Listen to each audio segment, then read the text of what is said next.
বাংলাদেশ আওয়ামী লীগের সভানেত্রী শেখ হাসিনা দেশে ফিরবেন এই কথাটি আগে বলেছিলেন, কিন্তু গতকালকে আবার ভারতীয় গণমাধ্যমে এনডিটিভিতে একটি সাক্ষাৎকারে তিনি পুনর্ব্যক্ত করেছেন এই বছরেই তিনি দেশে ফিরবেন।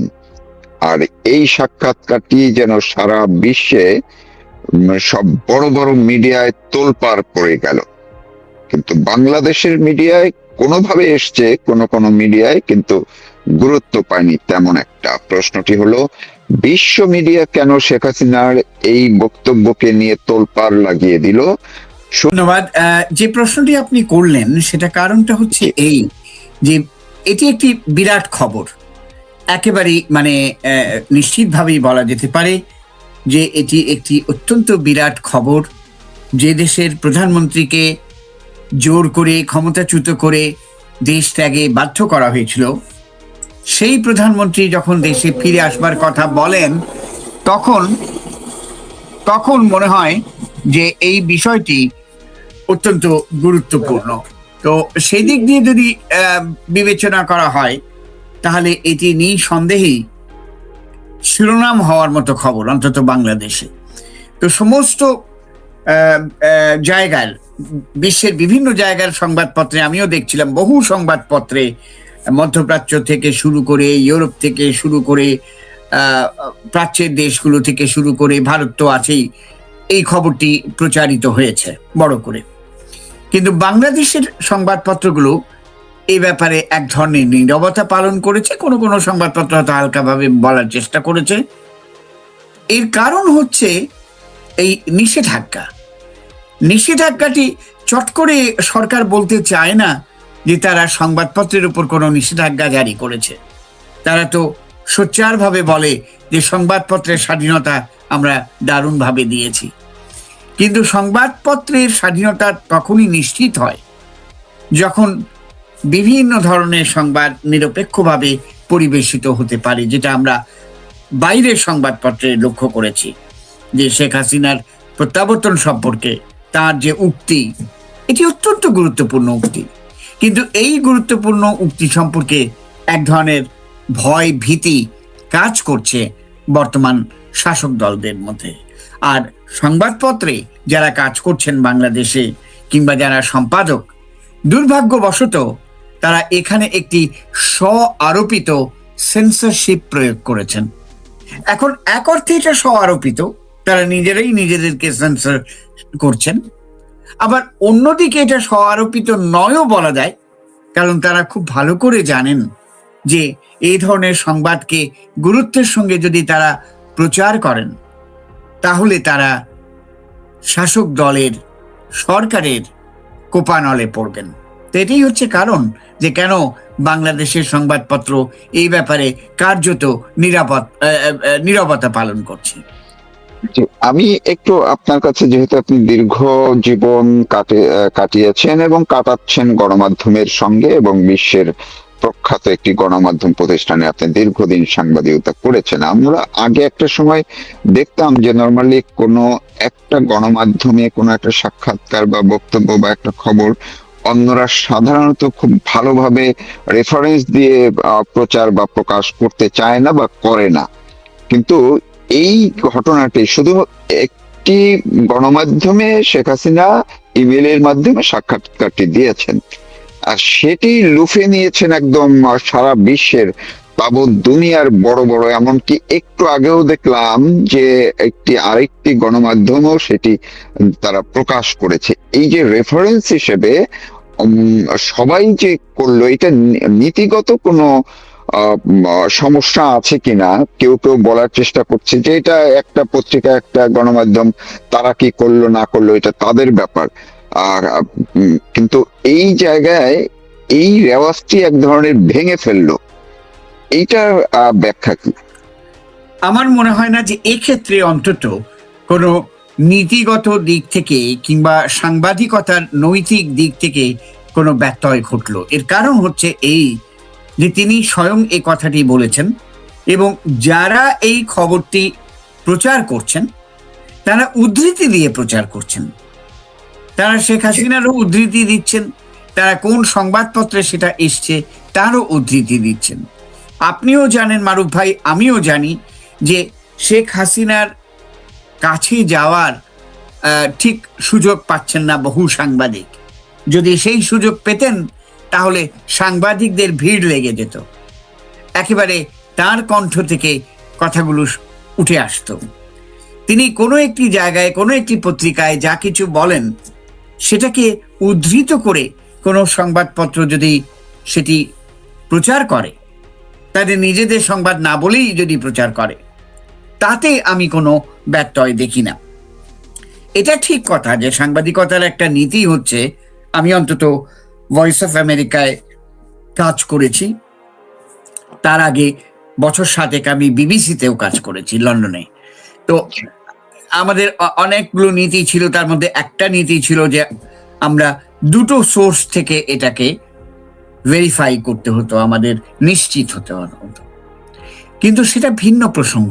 এখানে যেখানে কোটেশন দেওয়া হয়েছে, তিনি একটি সাক্ষাৎকার দিয়েছেন, তিনি একটি সংবাদপত্রকে বলেছেন, সেটি কোট করা হয়েছে এবং কোট করে তারপর বিষয়টি উদ্ধৃতি হিসেবে এটি খবর হিসেবে এসছে। এখন কেন বড় খবর হবে সেটা তো আমি একটু আগেই বললাম, যে একটি দেশের প্রধানমন্ত্রী যাকে তার দেশ থেকে বিতাড়িত করা হয়েছিল জোর করে, তার ফিরে আসার যে খবর কিংবা ফিরে আসার ব্যাপারে তার যে উদ্ধৃতি, সেটি তো একটু বিশাল খবর। সেটা তো আমার মনে হয় যে বাংলাদেশের সংবাদপত্রে যেভাবে খেলার খবরগুলোকে বড় করে ছাপা হচ্ছে, সেই তুলনায় এই খবরটি একেবারে শিরোনামে আসার উপযুক্ত ছিল, কিন্তু কেন আসলো না সে কারণটিও আমি একটু আগে আপনাকে বললাম। জি, বাংলাদেশের কোন কোন গণমাধ্যম ছেপেছে, একদম যে ছাপেনি সেটি না, কিন্তু যেইভাবে আপনি বললেন যে বিশ্ব মিডিয়া যেভাবে গুরুত্বটা দিয়েছে সেইটা বাংলাদেশে দেয়া হয়নি। এখানে আরেকটি বিষয়, গতকালকে এই যখন সারা বিশ্বে এটি প্রকাশ পেল, তখন বাংলাদেশের এই আন্তর্জাতিক অপরাধ ট্রাইব্যুনালের চিফ প্রসিকিউটর তিনি বলে ফেললেন যে এটি এক ধরনের শেখ হাসিনার স্টান্টবাজি, দেশে ফেরার বিষয়টি। তিনি কেন এই মন্তব্য করে ফেললেন? আপনার এই ক্ষেত্রে আপনার কোনো মন্তব্য আছে কিনা? তিনি এই মন্তব্য করলেন এই কারণে যাতে করে জনগণ এ ব্যাপারে কনভিন্স না হয় যে তিনি বাস্তবেই ফিরে আসছেন। কারণ বাস্তবে ফিরে আসার ব্যাপারে যদি জনগণ কনভিন্সড হয়, তাহলে কিন্তু দেশে তার পক্ষে একটা বিরাট আন্দোলন গড়ে উঠবে। আমরা লক্ষ্য করেছি এরই মধ্যে তার পক্ষে আন্দোলন হয়েছে। আমরা লক্ষ্য করেছি ছাত্রলীগের ছেলেরা নির্যাতিত হয়েছে, নিপীড়িত হয়েছে। আওয়ামী লীগেও যারা মিছিল করে বেরোনোর চেষ্টা করছেন তাদেরকে ধরা হচ্ছে। কিন্তু শেখ হাসিনা ফিরে আসবেন, এই মন্তব্য, এই দুঃসাহসিক ব্যাপার আমি বলবো এখনকার পরিপ্রেক্ষিতে, সেটাকে কিন্তু দাবিয়ে রাখার একটা চেষ্টা করা হচ্ছে। তার মানে হচ্ছে গিয়ে এই যে বর্তমান প্রশাসন বলুন কিংবা যারা তার বিরোধিতা করছেন তারা বলুন, তারা কিন্তু বিষয়টিকে প্রান্তিক স্থানে নিয়ে যাচ্ছেন, মার্জিনালাইজ করছেন, এ কথা বলে যে এটা একটা স্টান্টবাজি। এখন এই স্টান্টবাজি বলার কারণে এটা দেখানোর চেষ্টা করা হচ্ছে যে তোমরা ভাই এটা বিশ্বাস করো না, তোমরা এটা নিয়ে হইচই করো না। তার আবার অন্য মানেটাও আছে মারুফ ভাই, আপনি জানেন যে তার মানে হচ্ছে তার ফিরে আসার সংবাদতেই ভীত সন্ত্রস্ত বোধ করছে তার বিরোধী যারা, তারা সরকার দলেও আছে, তারা তথাকথিত বিরোধী দলেও আছে। জি, আপনি বললেন যে সরকারি দল কিংবা অর্থাৎ আওয়ামী লীগের যারা বিরোধী শক্তি, তারা এক ধরনের ভীত সন্ত্রস্ত কিংবা তারা একটা টেনশনের মধ্যে হয়তো পড়ে যান যখন শেখ হাসিনা বলেন তিনি দেশে ফিরবেন। কিন্তু অন্যভাবে যদি আপনার কাছ থেকে একটু বিশ্লেষণটুকু শুনতে চাই ছোট করে, সেটি হচ্ছে যে যেই একজন মানুষ, নেতা বা নেত্রী বা রাষ্ট্রীয় একজন এত বড় মাপের যেই হন না কেন, তার চেয়ে একজন ব্যক্তি মানুষ হিসেবে যার বিরুদ্ধে ফাঁসির দণ্ড ঝুলছে, তিনি কতটা সাহস নিয়ে বললেন যে তিনি নিজের জীবনকে উৎসর্গ করেছেন বাংলাদেশের মানুষের জন্য, এবং ফাঁসি দেয়া হোক, কারাগারে রাখা, কোনো কিছুতেই তিনি তোয়াক্কা করছেন না, তিনি দেশের মাটিতে ফিরবেনই। কত সাহস! এবং এই সাহসের উৎসটা কি হতে পারে শেখ হাসিনার? আপনার কাছে কি মনে হয়? এই সাহসের উৎস হচ্ছে মূলত জনগণ। কারণ শেখ হাসিনা এবং তার বাবা বঙ্গবন্ধু শেখ মুজিবুর রহমান এরা কিন্তু জনগণের উপর আস্থা রেখেছেন, পুলিশের উপর না, আইন শৃঙ্খলা বাহিনীর উপর না, সেনাবাহিনীর উপরও না। এই জনগণের প্রতি আস্থা আছে বলেই এই দুঃসাহসিক একটা পদক্ষেপ শেখ হাসিনা নিতে চাইছেন। এটা একটা সোজা সাপটা ব্যাখ্যা। আরেকটি ব্যাখ্যা হতে পারে, অনেকেই বলেন যে শেখ হাসিনা এই যে মামলা, বিশেষ করে তার ফাঁসির রায়, একাধিক তথাকথিত হত্যা মামলায় তার যে ফাঁসির রায়, সেটা কিন্তু এই আদালত শেষ পর্যন্ত বহাল রাখবে কিনা সেটাও একটা দেখবার বিষয়। কারণ আপিলের ক্ষেত্রে, আইনত আমি বলবো, আপিলের ক্ষেত্রে সেইভাবে যদি আপিল করা হয়, সেই আপিল তখন আর খারিজ করা যাবে না, সেটাও শেখ হাসিনা জানেন। এটা আইনের দিক বললাম। আর যদি রাজনৈতিক দিক দিয়ে বলেন, তাহলে বলবো যে হয়তো শেখ হাসিনা আশা করছেন যে আন্তর্জাতিকভাবে তারেক সরকার একটা চাপের মুখে পড়বেন, অন্তত পক্ষে তাকে দেশে ফিরেই ফাঁসির কাস্টে ঝুলিয়ে দেওয়া হবে এমনটা বিশ্বাসযোগ্য ব্যাপার নয়। তো সেদিক দিয়ে রাজনৈতিক দৃষ্টিকোণ থেকেও যদি বলি, তাহলে এই মামলা কতদিন চলবে সেটা বলা মুশকিল। আমরা জানি, এটার উদাহরণ আছেন, আপনিও জানেন, 1969 সালে বঙ্গবন্ধু শেখ মুজিবুর রহমানের বিরুদ্ধেও আগরতলা ষড়যন্ত্র মামলায় ফাঁসির রায় হচ্ছিল, কিন্তু সেটা টেকেনি। সেই সাহস নিয়ে বঙ্গবন্ধু মাঠে ফিরে আসলেন, তাকে মুক্ত করতে তারা বাধ্য হলো। এখন যদি শেখ হাসিনা দেশে ফিরে আসেন, বড়জোর তাকে আটক করা হতে পারে। এবং যদি আটক হয়ও, আমি বললাম যে এর আইনি দিক আছে এবং এর রাজনৈতিক দিক আছে এবং জনগণের সমর্থন আছে। এই ত্রিমাত্রিক দিকটি যদি বিবেচনা করেন, তাহলে শেখ হাসিনা ফিরে আসাটা অস্বাভাবিক কিছু নয়। তবে আমি অবশ্যই বলবো যে তার এই সৎ সাহসের প্রশংসা করতেই হয়। এই সৎ সাহস তিনি পেয়েছেন তার বাবার কাছ থেকে। 1969 সালের কথাই বলুন আর 1971 সালের কথাই বলুন, বঙ্গবন্ধু সেই সৎ সাহস নিয়ে ধরা পড়েছিল, নিজেকে ধরা পড়িয়েছিল 1971 সালে 26শে মার্চ। অনেকে বলে যে তিনি কেন যুদ্ধে গেলেন না। এই আমি একটা অন্য প্রসঙ্গ আনছি, কিন্তু এটা অনেকেই বলে যে তিনি কেন যুদ্ধে গেলেন না। তিনি কি পাকিস্তানের সঙ্গে কোনো আপোষ রফা করতে চেয়েছিলেন? একেবারেই নয়। আপোষ রফা করতে চাইলে তিনি 6 দফা প্রস্তাবকে খানিকটা ছাড় দিতেন, কিন্তু সেক্ষেত্রে কোনো ছাড় দেননি। ইয়াহিয়া এবং ভুট্টোর সঙ্গে মার্চ মাসে তার আলোচনা ব্যর্থ হওয়ার প্রধান কারণই হচ্ছে 6 দফার ব্যাপারে সামান্যতম তিনি ছাড় দেননি। তারপরও তিনি যুদ্ধে যাননি। কেন যাননি? সেটাও তার একটা কৌশল ছিল। কৌশল ছিল এই কারণে যে তিনি যদি তখন যুদ্ধে চলে যেতেন, তখন পাকিস্তান বলতো, আমরা তো ঠিকই বলেছিলাম সেই 1969 সালেই যে শেখ মুজিব হচ্ছে একজন বিচ্ছিন্নতাবাদী, কিন্তু বঙ্গবন্ধুকে পাকিস্তান ছাড়া আর কেউ বিচ্ছিন্নতাবাদী বলেনি। 1971 সালে তাকে স্বাধীনতার যোদ্ধা বলা হয়েছে, তিনি পাকিস্তানের হাতে বন্দী থাকা অবস্থায়ও। কারণ তাজউদ্দিন সরকারের প্রতিটি কাজে তাকে শীর্ষস্থানে রাখা হয়েছে।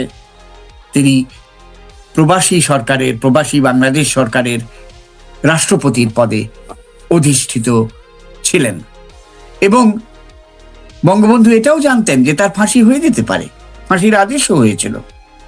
তো এই যে দুঃসাহস,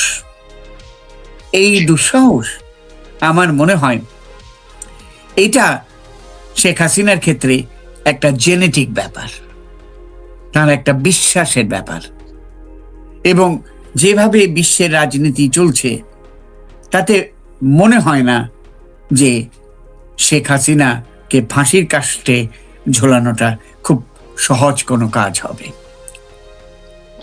আপনি খুবই চমৎকার এবং খুবই উদাহরণ টেনে বঙ্গবন্ধুর যে সাহসিকতা এবং শেখ হাসিনার সেই একই দুঃসাহসিক প্রেক্ষাপটটি আপনি চমৎকার ভাবে বর্ণনা করলেন। আমি একদম শেষ আরেকটি বিষয় একটু জেনেই আপনার কাছ থেকে আমি বিদায় নিতে চাই। সেটিও হলো যে 5ই আগস্ট 2024-এর 5ই আগস্ট শেখ হাসিনা যখন বাংলাদেশ ছেড়ে ভারতে গেলেন, এর পরপরই বাংলাদেশের মিডিয়া সহ আন্তর্জাতিক অনেক বড় বড় মিডিয়া শেখ হাসিনাকে এই যাওয়াকে পালিয়ে যাওয়া বলেছিল, হেডিং এও তারা পালিয়ে যাওয়া বলেছিল, পলাতক বলেছিল। কিন্তু এইবার আজকে মানে গতকালকে থেকে শুরু করে সেই আন্তর্জাতিক বড় বড় মিডিয়া কিন্তু সেই পালিয়ে যাওয়া কিংবা পলাতক শেখ হাসিনা বলছেন না। তারা পরিষ্কার ভাবে